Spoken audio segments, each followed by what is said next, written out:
Onda Aranjuez, 107.8 de la frecuencia modulada.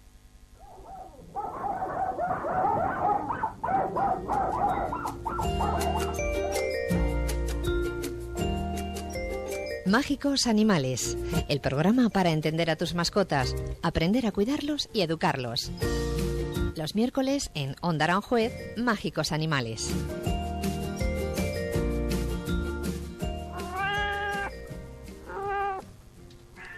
Nos vamos hasta el Centro de Acogida de Animales. Allí nos recibe, como es habitual, Miriam Soriano. Hola, ¿qué tal? Buenos días. Hola, buenos días. Vamos a hablar de una enfermedad que es conocida y sin duda temida por muchos, como es la leishmaniasis, y que lo pronuncio mal, ¿no, Miriam? Leishmaniosis. Es un poco complicado, un poco sí, trabalenguas decirlo, sí. Pero es una sí. enfermedad que es conocida y que, bueno, pues puede afectar a nuestras mascotas. Vamos a hablar de ella. Sobre todo, en primer lugar, ¿a qué animales afecta? Pues afecta principalmente a los perros. Se ha descrito algún caso en gatos, pero es más difícil que se diagnostique, son menos resistentes a la enfermedad. O al revés, no es que sean menos resistentes, que su sistema inmune suele neutralizar el parásito. Entonces, hace referencia a un parásito, ¿no? ¿Perdón, Luis? Que hacía referencia a un parásito. ¿Cómo nos llega ese parásito? Sí, mira, la leishmaniosis está producida por un parásito que se llama Leishmania infantum, de ahí su nombre. Está transmitido por un mosquito, es decir, el contagio no se produce directamente de animal a animal, se necesita un mosquito, por eso muchas veces también se le llama enfermedad del mosquito, mucha gente la conoce como la enfermedad del mosquito. Necesita un mosquito que es un mosquito concreto de una especie que se llama flebotomo, es decir, no alarma general, no todos los mosquitos transmiten leishmania. El mosquito forma parte del ciclo vital del parásito porque se necesita que el parásito, que la leishmania, madure en las glándulas salivares del mosquito. Si no, no es infectivo, no puede producir la infección. Es una enfermedad muy importante desde el punto de vista de la salud pública, porque es una enfermedad que se puede transmitir a las personas, es una zoonosis, nosotros también la podemos padecer. Lo que ocurre es que nuestro sistema inmune normalmente va a destruir al parásito, solamente afecta en el caso de personas que tengan el sistema inmune inmunodeprimido, en el caso de enfermos de SIDA, enfermos de leucemia, cuando hay alteraciones inmunológicas. Y hacías referencia a que nos llega a través del mosquito. Estamos en una zona en la que... Estamos en una zona endémica, que se llama, una zona en la que la prevalencia de la enfermedad es bastante elevada. Pero ¿qué ocurre? Si no te importa, voy a pasar a explicar cuál es el mecanismo de la enfermedad para luego poderos explicar qué ocurre en las zonas endémicas, ¿vale? Porque para poder entenderlo tengo que explicaros muy resumidamente el mecanismo. Entonces, una vez que el animal ha sido infectado, que el perro ha sido infectado, su sistema inmune va a producir dos tipos de defensas. Puede producir anticuerpos. Estos anticuerpos no son totalmente efectivos frente al parásito. Entonces, el organismo del animal empieza a producir cada vez más anticuerpos que no van a ser efectivos. Y estos anticuerpos, este nivel alto de anticuerpos, es el que va a producir las lesiones, los síntomas de la enfermedad. Por otro lado, el sistema inmune del animal también puede producir unas células de defensa. Esas células de defensa son las efectivas, que van a comerse a las células infectadas con el parásito dentro, con lo cual lo destruyen. ¿Qué pasa en las zonas endémicas, como en la zona nuestra, la zona de Aranjuez? Que los animales han estado expuestos a este parásito durante años. Esto hace que su sistema inmune sea más efectivo, con lo cual fabrique más células de este tipo, que son las que son realmente efectivas. ¿Qué pasa con los animales en zonas endémicas? Que la enfermedad, al final, con el paso de los años, tiende a desarrollarse cada vez menos. Y hay un porcentaje muy bajito de animales que van a desarrollar la enfermedad, porque su sistema inmune es capaz de defenderse. ¿Qué pasa si viene un animal de una zona en la que no ha estado en contacto con el parásito?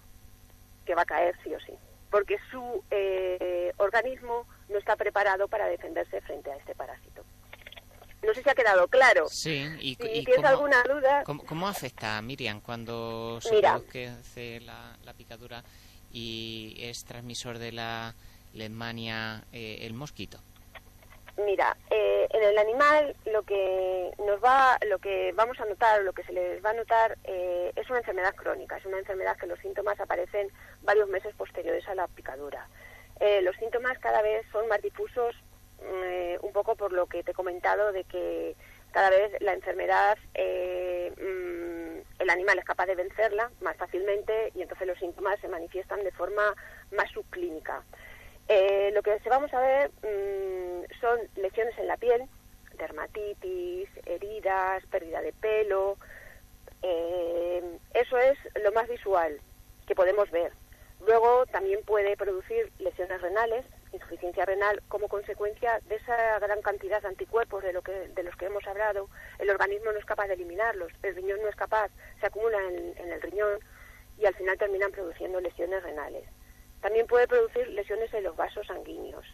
Lo mismo, los anticuerpos se depositan en las paredes de los vasos sanguíneos, producen inflamación, lo que se llama vasculitis, y al final hay fragilidad capilar y puede haber un sangrado anormal. En la mayoría de los casos se manifiesta como un sangrado por la nariz. Pequeñas gotitas de sangre que el animal elimina al estornudar o incluso a veces gotea sangre por la nariz. Es algo transitorio, o sea, aparece, desaparece, aparece, desaparece. Y a veces estos anticuerpos también se pueden acumular en las articulaciones, produciendo artritis, y al final el animal cojea. Cojea unos días sí, otros días no, son cojeras que no responden al tratamiento habitual. En todos estos casos que he comentado, el veterinario ya sabe que lo primero que hay que descartar y la primera prueba que hay que hacer es la prueba de leishmania. ¿Y qué podemos hacer para evitarla, que contraigan esta enfermedad? Exactamente, es fundamental la prevención. Entonces, prevención, hay que evitar que el mosquito entre en contacto con nuestro animal. ¿Cómo lo podemos evitar? Pues en el mercado existen multitud de sprays antiparasitarios, collares antiparasitarios, pipetas antiparasitarias que son repelentes del mosquito. Luego además existe una vacuna. Desde hace aproximadamente 4 años existe en el mercado un par de vacunas que lo que van a hacer es estimular esa respuesta inmune que es efectiva, la que produce estas células que van a destruir el parásito directamente. Con esa vacuna lo que se consigue es aumentar en 4 veces la posibilidad de que el animal no contraiga la enfermedad en zonas endémicas. Es mucho, aunque aparentemente 4 veces no pueda parecer mucho, en estadística es mucho. Es una protección bastante elevada, pero es verdad que no garantiza un 100% que el animal no pueda padecer la enfermedad. Entonces, para salvar este bache, se recomienda encarecidamente que a pesar de que el animal esté vacunado y se tomen todas las medidas preventivas adecuadas, una vez al año se haga un test rápido de leishmania. Escoger una gotita de sangre y ver si es positivo o negativo. Si es negativo, adelante. Las medidas que hemos tomado son las adecuadas. Y si es positivo, lo hemos detectado antes de que tenga síntomas. La enfermedad tiene tratamiento. Y cuanto más pronto se ponga ese tratamiento, mejores son los resultados. Hablamos, Miriam, de ese tratamiento, si ya ha contraído la enfermedad nuestra mascota.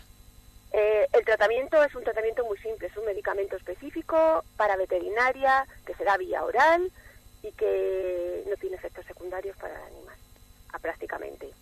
Normalmente se trata durante un mes, hay animales que se necesita tratar un poquito más, depende un poco de cada caso individual y de lo avanzado que esté la enfermedad. El tratamiento, el animal puede vivir perfectamente.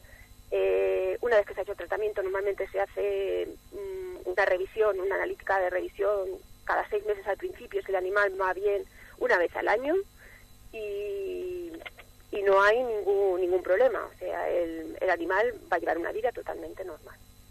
Pues hacemos ese llamamiento a la prevención, importante antes de que, aunque apuntabas que no tenemos una prevención al 100%, pero sí es alta y tenemos recursos en una zona en la que podemos ser especialmente proclives a encontrarnos con este tipo de mosquitos y este tipo de enfermedad. Así que hacemos ese llamamiento. Nos encontramos además ahora una época en la que, bueno, los mosquitos ya empiezan a hacer acto de presencia, sí. ¿No, Miriam? Sí. Además es eso, los mosquitos necesitan una serie de condiciones, una serie de humedad, una serie de temperatura, que nosotros en nuestra zona es su paraíso. Entonces, fundamental la prevención, lo que estás diciendo, es fundamental, fundamental. Pues hoy nos quedamos con ese mensaje. Te agradecemos, Miriam, que nos hayas acompañado. Muchísimas gracias y hasta la próxima. Gracias a vosotros. Hasta luego. Adiós.